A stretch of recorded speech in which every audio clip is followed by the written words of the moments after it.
안녕하세요. 김덕영 목사입니다. 연일 무더운 날씨가 지속되고 있습니다. 어떻게 지난밤 단잠을 주무셨는지 모르겠습니다. 하늘 양식을 보고 듣는 모든 분들이 이 무더위와 코로나를 잘 극복하셨으면 좋겠습니다.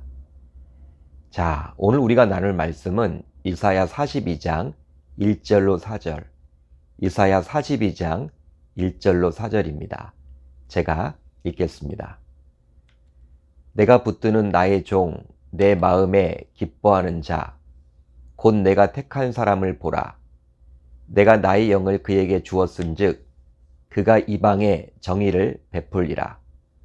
그는 외치지 아니하며 목소리를 높이지 아니하며 그 소리를 거리에 들리게 하지 아니하며 상한 갈대를 꺾지 아니하며 꺼져가는 등불을 끄지 아니하고 진실로 정의를 시행할 것이며 그는 쇠하지 아니하며 낙담하지 아니하고 세상에 정의를 세우기에 이르리니 섬들이 그 교훈을 앙망하리라. 아멘. 하나님의 말씀입니다. 오늘은 이 말씀을 통해서 예수 그리스도 이란 제목으로 은혜를 나누겠습니다. 하나님을 떠나서 우상을 숭배하는 사람들조차도 이제 구원을 받을 수 있는 길이 열리게 되었습니다. 바로 하나님께서는 당신의 종을 보내사 그 사람들을 치료하고 그 사람들에게 정의를 베풀어 주셨기 때문이죠. 그런데 문제는 사람들이 이 여호와의 종을 알아보지 못하는 데 있습니다. 그러다 보니 사람들은 소위 세상에서 큰 목소리를 내는 사람, 돈이 많은 사람, 지식으로 무장해서 세상을 움직이는 사람들을 여호와의 종이라고 오해하곤 하죠.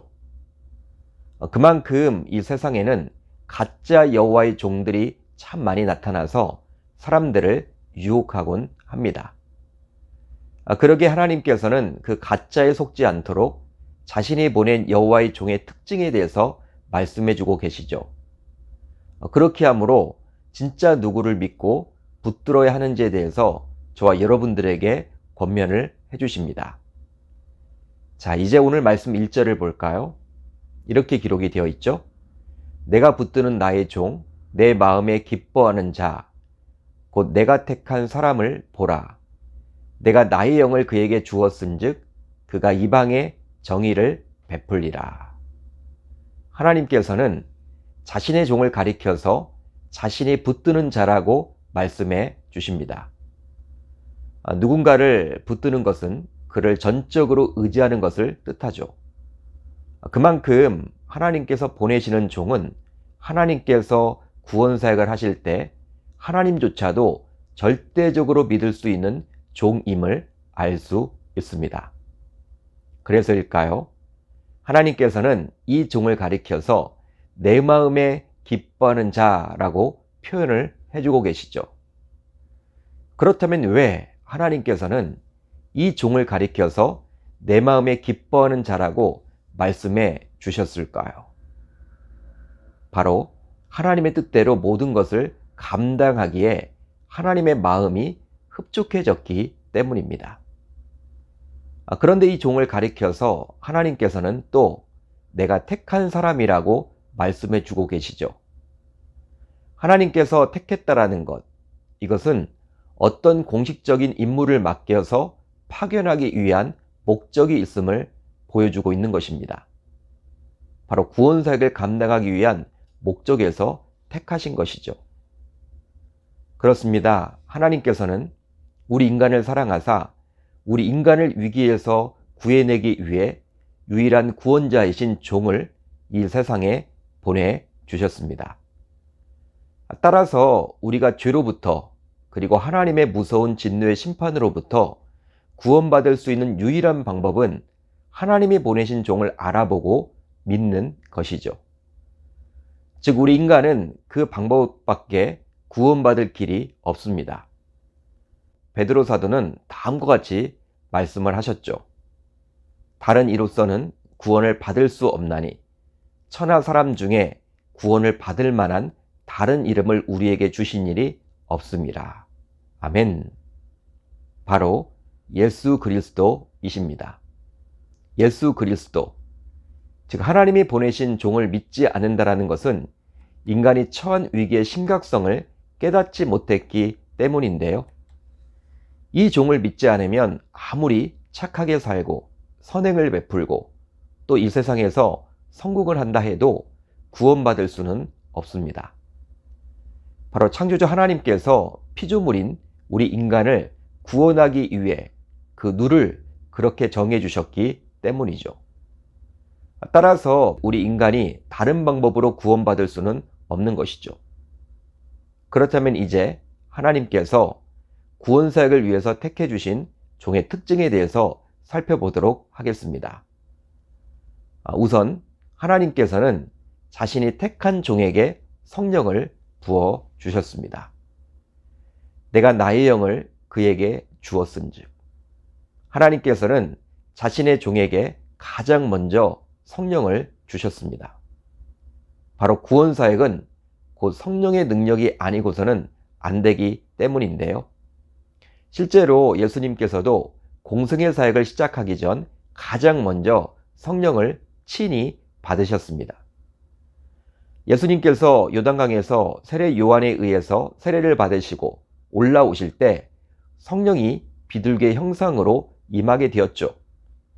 이 성령의 능력을 힘입어 예수님은 공생의 기간 동안에 많은 병자를 고쳐주셨고 귀신을 쫓아내셨고 각종 기적과 이적을 베풀어 주셨습니다. 이런 예수님께서 십자가에 달려 죽으시고 부활하신 이후에 그 예수님을 믿는 우리들도 동일하게 성령을 받을 수 있게 되었죠. 그래서 오순절에 마가의 다락방에서 함께 모여서 기도했을 때 성령을 받아서 충만하게 되었습니다. 그 이후 예수의 제자들의 삶이 180도 달라지게 되었죠. 마찬가지로 이 성령의 능력으로 우리는 이제 하나님의 자녀로서 말씀에 순종하며 살아갈 수 있게 된 것이죠. 그렇습니다. 구약시대에는 성막을 통해서 하나님의 능력이 나타났다면 신약시대인 지금은 하나님의 능력이 우리 안에 내재하므로 우리들 모두 폭발적인 능력으로 죄를 이기고 승리하며 살아가게 된 것이죠. 다음으로 하나님의 종은 크게 소리를 지르지 않습니다. 그는 외치지 아니하며 목소리를 높이지 아니하며 그 소리를 거리에 들리게 하지 아니하며, 사람들의 인기를 먹고 사는 정치인들과 연예인들은 많은 사람들을 끌어모아야 하기에 여론을 자신들에게 유리하게 하고자 언론을 등에 업고 목소리를 높이는 경우가 다반사입니다. 또 어떤 물건을 파는 상인들도 사람들에게 홍보를 하기 위해서 목소리를 높이곤 하죠. 바로 그들 모두 사람들의 지지와 인정이 필요하기 때문입니다.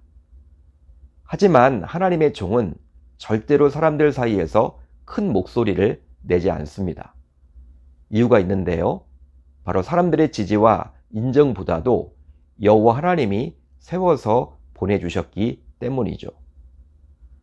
더욱이 사람들은 억울한 일을 만나게 되면 큰 소리로 자신의 억울함을 호소하곤 하는데요. 하지만 어느 누구보다도 억울한 일을 많이 당하셨던 예수님께서는 단 한 번도 자신이 억울하다고 큰 소리를 내지 않으셨습니다. 바로 자신을 하나님께 바치는 제물로 생각했기 때문이죠. 실제로 구약시대 제물, 이 제물로 바쳐진 짐승인 양과 소는 큰 소리를 내지 않습니다. 마찬가지로 자신을 하나님을 위한 제물로 여겼기에 예수님께서는 십자가상에서 그 커다란 고통과 수치를 당하면서도 소리를 지르지 않으셨습니다. 다음으로 하나님의 종은 약한 자나 마음이 상한 자를 결코 버리지 않습니다. 상한 갈대를 꺾지 아니하며 꺼져가는 등불을 끄지 아니하고, 실제로 우리가 살아가는 세상은 가진 자, 힘 있는 자의 편입니다. 그래서일까요? 반칙 없는 세상을 이야기하며 정의와 공의를 말하면서도 자신이 힘을 갖는 순간 자신도 그 기득권을 포기하지 못하는 경우가 얼마나 많은지 몰라요. 그러나 하나님께서 택하여 보내주신 종은 가장 약하고 넘어지기 쉬운 자들의 편이십니다. 그러기에 가난하고 힘없고 많은 환난 가운데 낙심하고 절망하여 마음의 상처까지 입은 상한 갈대들을 꺾지 않으시고 꺼져가는 등불을 끄지 않으십니다. 오히려 하나님의 종은 두 손으로 상한 갈대가 꺾이지 않도록 또 꺼져가는 등불을 오히려 환하게 비추도록 해주시죠. 실제 예수님의 공생애를 보시면 그런 연약하고 불쌍한 자들을 위해서 사셨다라는 것을 알 수 있습니다. 이제 마지막으로 여호와의 종은 결코 실망하거나 낙심하지 않으십니다. 그는 쇠하지 아니하며 낙담하지 아니하고. 사람은 누구나 지치기 마련이죠. 아무리 정신력으로 버틴다고 하더라도 자꾸 힘든 일이 연속되면 마음이 무너지는 경우가 생기곤 합니다. 하지만 하나님의 종은 달라요. 바로 능력에 한계가 없기 때문입니다. 실제로 예수님의 공생애를 보게 되면 마음이 무너지더라도 몇 번이고 무너졌어야만 했을 텐데요.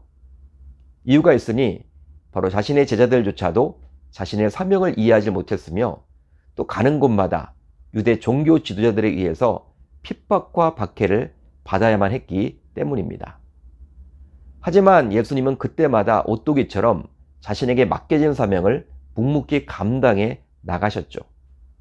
즉 결코 낙심하지 않으셨습니다.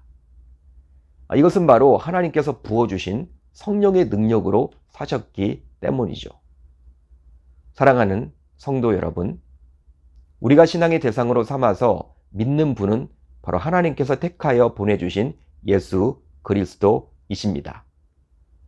예수님은 하나님의 독생자셨지만 종으로 이 세상에 오셨던 것이죠. 바로 오늘 본문을 통해서 장차 오실 하나님의 종인 예수 그리스도를 미리 보여주고 계십니다. 그리고 그 예수 그리스도는 구원자로서 2000여 년에 이미 오셨죠. 따라서 우리가 할 일이 있습니다.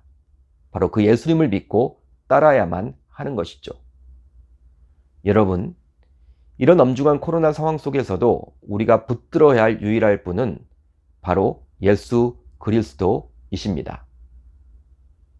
바로 그분만이 우리에게 유일한 소망을 가져다 주시기 때문이죠. 이제 우리들 모두 이 예수님을 믿음으로 구원도 받고 이 어려운 시기도 넉넉하게 이겨내실 수 있기를 우리 주님의 이름으로 축원합니다. 자, 이제 우리 공동체가 함께 나눌 기도 제목인데요. 두 가지입니다. 우선 첫 번째, 인간을 구원하고자 친히 택하시고 보내주신 그 하나님의 종을 믿는 저와 여러분들 모두 다 되게 하소서.